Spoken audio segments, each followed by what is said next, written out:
আসসালামু আলাইকুম প্ৰিয় দৰ্শক, আপোনালোকে কেনেকুৱা আছে? আশা কৰোঁ সকলোৱে ভালে আছে, ময়ো ভালে কুশলে আছোঁ।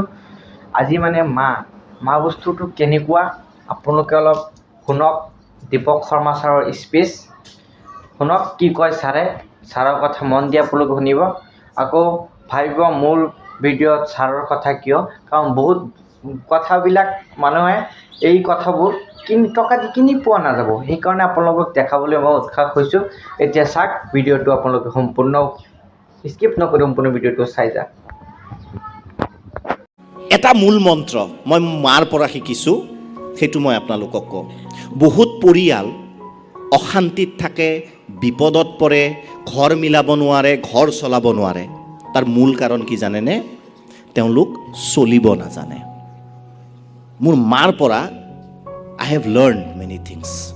Economics, finance মোৰ মায়ে পঢ়া নাই। মোৰ মায়ে কেতিয়াও, আমি যেতিয়া সৰু আছিলোঁ, আমাৰ ওচৰত সকলোতে টিভি কিনিছিল। প্ৰথম ব্লেক এণ্ড হোৱাইট টিভি সকলোতে কিনিছিল।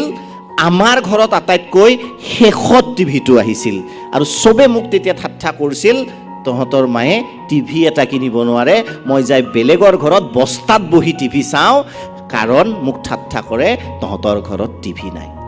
টিভিটো মায়ে কিনিব পাৰিলেহেঁতেন, কাৰোবাৰ পৰা হয়তো অকণমান ধাৰ ল'ব লাগিলহেঁতেন, কাৰোবাৰ পৰা হয়তো অকণমান কিবা সুতত ল'ব লাগিলেহেঁতেন, কিন্তু মোৰ মায়ে কয় এণ্টাৰটেইন বা মনোৰঞ্জনৰ বস্তু সদায় ৰাহি বা এক্সেছ পইচাই দি হ'ব লাগে। ঘৰৰ মূল পুঁজি দি এণ্টাৰটেইনমেণ্ট জীৱনত নকৰিব, ঘৰত অশান্তি হ'ব। কাৰণ এই ধাৰ মাৰি থাকোঁতেই গুচি যায়। আপুনি ধাৰ মাৰি থাকোঁতে টেনশ্যন হৈ থাকিলে ক'ৰ পৰা স্বাস্থ্য মিত্ৰ স্বাস্থ্যকৰ্মী হ'ব? একো হ'ব নোৱাৰে। গতিকে মিতব্যয়ী বহু ঘৰত দেখোঁ মই, বিশেষকৈ মই যিহেতু আপোনালোকৰ নিচিনাই, গতিকে I can relate to you. আপোনালোকৰ লাইফষ্টাইল মোৰ লাইফষ্টাইল লগ একে। বহুতে দেখোঁ বিয়াৰ গিফ্ট দিবও ধাৰ কৰে। আচৰিত মানুহ থাকে। আমাৰ পেহী ছোৱালীটোৰ বিয়া নহয়, মানে দামী বস্তু দিব লাগিব, আমি মোৰ ষ্টেটাছৰ কথা আছে। গতিকে কেতিয়াও বিয়াৰ গিফ্ট দিওঁতে ধাৰ কৰি কেতিয়াও বিয়াৰ গিফ্ট নিদিব।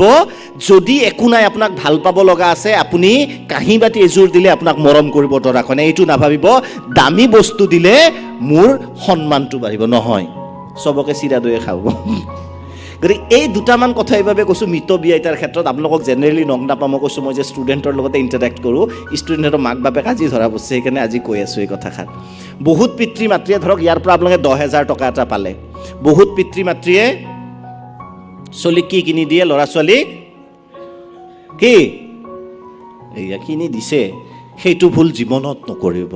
পইচা সদায় সাঁচিব, মানে এক্সেছ পইচা নহয়। আপুনি যদি কিবা এটা কাম কৰি 15,000 পাইছে, কিছুমানৰ মাকে 15,000 কিনি দিয়ে। কেতিয়াবা ল'ৰা ছোৱালীয়ে দিগদাৰ কৰে, অঁ মা মোক মোবাইলটো লাগে। যদি নাই বাবা মোবাইল যদি দিবা নোৱাৰা, কিয় জন্ম দিছিলি? সোধে নুসুধে? আপোনালোকে কৈ দিব, তোৰ ল'ৰা ছোৱালীক যেতিয়া সুধিব, তই যি উত্তৰ দিবি সেইটো উত্তৰ মোৰ। গতিকে কেতিয়াবা বাইক কিনি দিয়ে, তাৰ লগত বাইক কিনি দিছে। গতিকে আমাৰ চলি কিয়, মোৰ চলিৰ কি কমি আছে?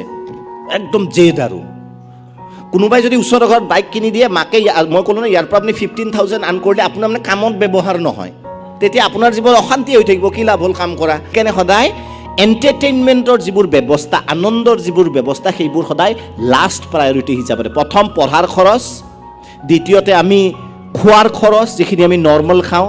কিছুমান আৰু থাকে 7 দিন কণ্টিনিউ মাছ মাংস খাব, 8 দিনৰ দিনা একো নাই। থাকে নাথাকে? কিছুমান থাকে থকাৰ দিনা, আজি GNRCৰ পৰা এইটো পাইছোঁ, একদম 10,000 আজি 2 কিলো মাংস খাম, আজি জনাই দিম চবকে, ময়ো পইচা পাইছোঁ। সেইকাৰণে এইটো কথা মই এইভাৱে কৈছোঁ, মই নাজানিছিলোঁ, মোৰ মাৰ পৰা শিকিছোঁ। আৰু সেইকাৰণে মোৰ মাক আজিলৈ মই কোনোদিন ফাইনেন্সিয়েল প্ৰব্লেম হোৱা শব্দটো আজিলৈ শুনা নাই, কাৰো হাতত হাত পতা শব্দটো মই আজিতো শুনা নাই, কাৰোৰ পৰা কিবা এটা সহায় বিচৰা পইচাৰ ক্ষেত্ৰত মই আজিলৈ শুনা নাই। কম পইচাতে সুন্দৰকৈ চলি গৈছিল আমাৰ পৰিয়াল। সেইটো হ'ল মিতব্যয়িতা। সেইকাৰণে কাৰোবাক দেখাবৰ কাৰণে নকৰিব। যিবোৰ কষ্টৰে পইচা উপাৰ্জন কৰে, সেই কষ্টৰ পইচাটো সদায় জমা ৰাখিব। বহুতে ঘৰ নাই, ঘৰ পিছত বনাব, প্ৰথম মোবাইলটো আৰু টিভিটো কিনিব। কেতিয়াও ভুল নকৰিব। ঘৰটো প্ৰয়োজনীয়, ধুমুহা আহিব, কিবা আহিব, এইটো পাৰ্মানেণ্ট ষ্ট্ৰাকচাৰ। পইচাবিলাক পালে মই ভাবোঁ সদব্যৱহাৰ কৰি যাব, জীৱনত সুখী হ'ব। আপুনি যদি সুখী, আপুনি ভাল কাম কৰিব, আপুনি যদি ভাল কাম কৰে, আপোনালোকৰ সন্তানে জীৱনত নাম কৰিব পাৰিব। এই কথাটো মনত ৰাখিব।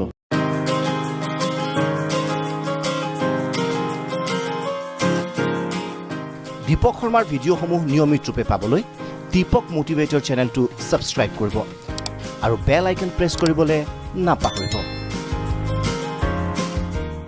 ভিডিঅ'টো ভাল লাগিলে লাইক কৰিব, শ্বেয়াৰ কৰিব আৰু ছাবস্ক্ৰাইব কৰিবলৈ নাপাহৰিব। ইয়াতে ভিডিঅ'টো সামৰি আছোঁ। আকৌ নতুন জেগাত নতুন ঠাইত আপোনালোকৰ লগত লগ ধৰিম নতুন ভিডিঅ'ত। আপোনালোকে সুস্থ থাকক, ভাল থাকক। জয় আই অসম।